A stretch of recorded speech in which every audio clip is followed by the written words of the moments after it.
nyuma yo gutwara igikombe cya championa y'Ubwongereza nyuma y'imyaka 22 yose bari bamaze bagitegereje, ikipe ya Aston ikomeje kuvugwaho cyane nk'ikipe ishobora gukomeza kwigaragaza mu mwaka utaha wa Premier League.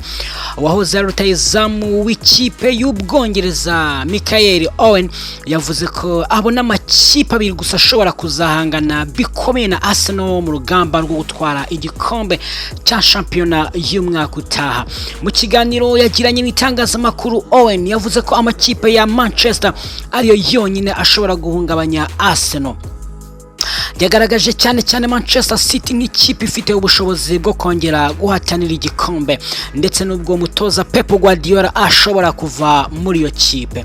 Owen yavuze ko Manchester City ifite abakinnyi bato bafite impano ndetse bafite uburambe bwo guhatana ku rwego rwo hejuru. Yongeyeho ko kuba barasoje championa bari hafi cyane ya Arsenal ndetse banegukana ibikombe bibiri by'imbere mu gihugu bizabafasha kugaruka bafite imbaraga nyinshi kurushaho umwaka utaha. Undi Owen yahaye amahirwe ni Manchester United, ikipe yavuze ko ishobora kuba dark horse cyangwa ikipe yatungura benshi. Yashimye cyane akazi kakozwe n'umutoza Michael Carrick kuva yagera muri Manchester United. Owen yavuze ko Carrick yahinduye byinshi muri iyo kipe mu gihe gito, aho yifashije kuva mu bihe bibi ikagera ku mwanya wa gatatu muri championa.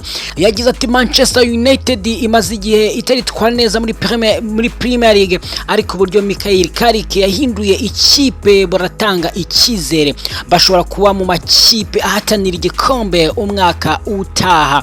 Ku ruhande rwa Liverpool, Owen yavuze ko nubwo ari ikipe ikomeye kandi ifite amateka akomeye, ikeneye gukosora byinshi imbere yo kongera kuba ikipe ihatanira igikombe cya Premier League.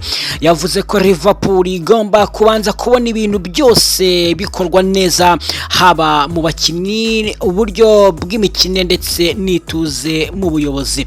Aston yegukanye iki gikombe nyuma y'imyaka 3 ikurikiranya isoza iri mu mwanya wa kabiri gusa. Mu mpeshyi ishize iyi kipe yashoye amafaranga menshi ku isoko ry'igura n'igurisha ry'abakinnyi kugira ngo yuzuze icyuho yari ifite. Uretse ibyo kandi, kuba Manchester City na Liverpool zitarageze ku rwego zari zisanzweho mu mwaka yashize byafashe Arsenal kubona amahirwe yo kwegukana igikombe. Nubwo Arsenal yagize ibihe bigoye hagati muri championa, yagaragaje gukomera no kudacika intege kugeza yegukanye igikombe. Abasesenguzi benshi ubu bayibona nk'ikipe izinjira mu mwaka utaha iri favorite yo kongera gutwara Premier League. Gusa nkuko Michael Owen yabivuze, urugamba rushobora gukomera cyane kubera kugaruka kwa Manchester City ndetse n'izamuka rya Manchester United ya Michael Carrick. Premier League y'umwaka utaha ishobora kuzaba imwe mu zishimishe cyane mu mateka ya vuba.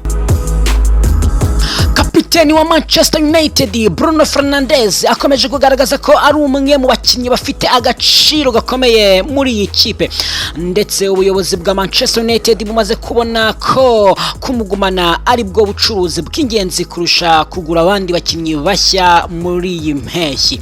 Ibi byongeye kugaragara nyuma y'umukino Manchester United yatsinzemo Brighton Hove Albion ibitego 3-0, aho Bruno Fernandes yaciye amateka muri Premier League atanga assist 21 muri uyu mwaka w'imikino 25-2026. Iyo assist yahaye Patrick Dogu yabaye iya mbere mu mateka ya Premier League ku mukinnyi umwe mu gihembwe kimwe.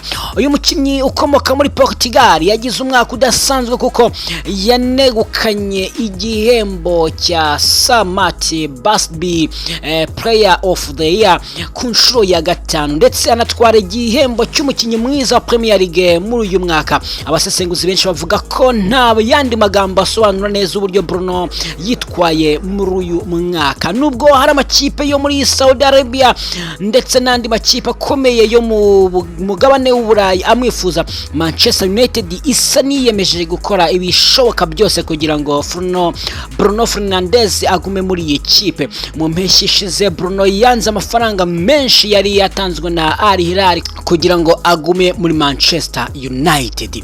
Icyo gihe ariko Bruno yigeze gutangaza ko yumvaga ubuyobozi bwa United bushaka ko ava muri iyi kipe. Ibintu byateje impaka nyinshi. Nyuma yaho amakuru ava imbere muri Manchester United yavuze ko ubuyobozi bwakomeje kumubwira ko ari umwe mu bakinyi bubakiyeho ejo hazaza h'iyi kipe. Bruno Fernandes yavuze ko atazafata umwanzuro wa nyuma ku hazaza he mbere y'igikombe cy'isi cya 2026, ariko kandi amakuru menshi yerekana ko ashaka kuguma muri Manchester United igihe cyose iyi kipe izakomeza kugira intego zo guhatanira ibikombe bikomeye. Umutoza Michael Carrick nawe yashimiwe cyane uburyo yahinduye Manchester United mu mezi 5 ashize nyuma y'uko ikipe yari mu bihe bibi. Carrick yayifashije kurangiza shampiyona iri ku mwanya wa gatatu ndetse itangira kongera gutekerezwa nk'ikipe ishobora kongera guhatanira igikombe cya Premier League. Abafana ba Manchester United nabo bagaragaje urukundo rudasanzwe kuri Bruno Fernandes muri uwo mukino wa Brighton nyuma yo gutsinda igitego cya gatatu cyemejwe na VAR. Abakinyi bose ba United bahise bamuzenguruka bamwerekeza abafana bari bicaye. Ibintu byagaragaje uburyo yubashywe muri iyi kipe. Nubwo Manchester United ikeneye abandi bakinyi hagati mu kibuga no ku mpande, benshi bemeranya ko igikomeye kurusha ibindi byose ari ukugumana Bruno Fernandes. Uretse ubuhanga afite mu kibuga, ni umwe mu bayobozi bakomeye mu rwambariro ndetse niwe ufasha cyane ikipe mu bihe bikomeye. Kubw'ibyo niba Manchester United ishaka kongera kuba ikipe ihatanira ibikombe bikomeye, kugumana Bruno Fernandes bishobora kuba ari byo by'ingenzi cyane kurusha kugura umukinnyi mushya uwo ari we wese muri iyi mpeshyi. Naho muri Liverpool, ikipe ya Liverpool ishoje umwaka w'imikino wa 2025 mu buryo budashimishije abafana benshi nyuma y'igihe kirekire. Ikipe yaranzwe no kudahozaho ndetse no kudagera ku rwego rwari rwitezwe nyuma y'amafaranga menshi yashowe ku isoko ry'abakinnyi. Mu mpeshyi ishize Liverpool yakoresheje hafi miliyoni 150 z'amapaundi igura abakinnyi bashya 8 kugira ngo irusheho gukomera nyuma yo gutwara Premier League mu mwaka wabanje. Ariko ibintu ntibyagenze nkuko byari byitezwe, kuko ubwo Liverpool yakinaga umukino wa nyuma wa shampiyona na Brentford, nta numwe muri abo bakinyi bashya wari wabanje mu kibuga. Ibi byagaragaje ko amafaranga menshi yashowe atatanze umusaruro uhagije muri uyu mwaka. Abakinyi nka Florian Wirtz, Jeremy ndetse na Alexander Isak bose batangiye umukino bari ku ntebe ya simbura. Ibintu byateye impaka zikomeye mu bafana ba Liverpool. By'umwihariko Alexander yaguzwe amafaranga menshi avuye muri Newcastle United, ntiyashoboye kwitwara neza muri uyu mwaka. Uyu rutayizamu ukomoka muri Sweden ntiyigeze yigaragaza nk'uko byari byitezwe, ndetse ibibazo by'imvune n'imikinire mibi bituma benshi batangira kwibaza niba amafaranga yatanzwe kuri we yarakwiye. Nubwo Liverpool yagize ibihe bibi, hari abakinnyi bato bagaragaje icyizere cy'ejo hazaza. Umwe muri bo ni Ngumoha w'imyaka 17 wakomeje guhabwa umwanya uhagije n'umutoza Arne Slot. Ngumoha yabaye umukinnyi wa mbere ukiri muto. Uyu musore yagaragaje impano ikomeye cyane ku ruhande rw'ibumoso, aho akomeje kugora ba myugariro ba Brentford barimo Michael Kayode. Abasesenguzi benshi batangiye kubona Ngumoha nk'umwe mu bakinnyi bazagira uruhare runini muri Liverpool y'umwaka utaha. Undi mukinnyi ukiri muto wavuzwe ni Trey Nyoni w'imyaka 18.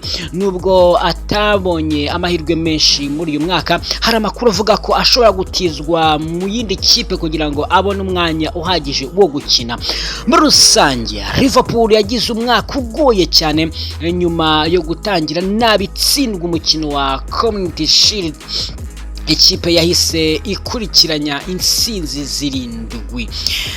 ariko nyuma iza kujya mu bihe bibi itsindwa imikino 9 muri 12 nubwo yaje kongera kwisubiranya hagati muri shampiyona yasoreje nabi itsindwa imikino myinshi mu mezi ya nyuma. Liverpool yasoje uyu mwaka itsinzwe imikino 3 gusa mu mikino 11 ya nyuma mu marushanwa yose, nubwo ibyo byayifashije kurangiza iri mu makipe 5 ya mbere.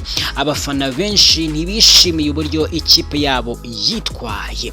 Abasesenguzi bavuga ko umwaka utaha uzaba ingenzi cyane kuri Arne Slot ndetse n'ubuyobozi bwa Liverpool bazasabwa gukora impinduka zikomeye, kongera gutunganya ikipe no gufasha abakinnyi bashya kwigaragaza niba bashaka kongera guhatanira ibikombe bikomeye nka Premier League na Champions League.